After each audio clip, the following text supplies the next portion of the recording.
வரஹ்மத்துல்லாஹி தஆலா பரகாத்துஹு.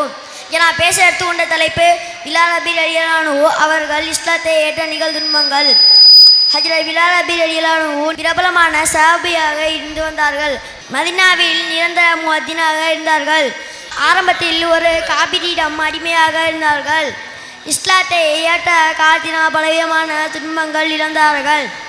முஸ்லிம்களுக்கு கடும் விரோதியாக இருந்து வந்த உமைத் இப்னு கலப் என்பவன் ஹஜ்ரத் பிலால் ரபி ரலியல்லாஹு அன்ஹு அவர்கள் கடும் வெயில் நேரத்தில் நடுப்பகலில் கொதிக்கும் மண்ணில் மல்லார்க்க படுக்க வைத்து பொறும் பாறையை தூக்கி அன்னாருடைய நெஞ்சின் மீது இதோ நிலையில் நீ இறந்துவிடு அல்லது நீ உயிர் வாழ நிலைத்தால் இஸ்லாத்தை விட்டு விலகிவிடு என்று கூறியுள்ளார்.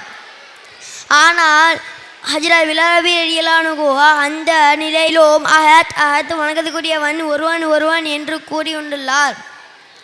இரவில் சங்கிலியால் கட்டப்பட்டு சவுக்கடி மற்றும் கொதிக்கும் மண்ணில் காயங்களை தீக்கும்படி வேதனைகள் செய்யப்பட்டுள்ளார்கள்.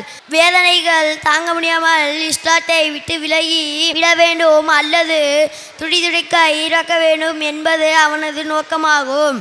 பிலால் ரபி ரலியல்லாஹு அன்ஹு அவர்கள் வேதனை செய்ய சில வேளை உமைத் இப்னு கலப் அவனுடைய முனைவரும் சில வேளை அபு ஹாலித் முனைவரும் அனைவரும் சேர்ந்து தங்களின் சக்தியை பயன்படுத்தி இறுதி எல்லை சேர்ந்தார்கள். அஸ்ஸலாமு அலைக்கும் வரஹ்மத்துல்லாஹி தஆலா வபரகாத்துஹு.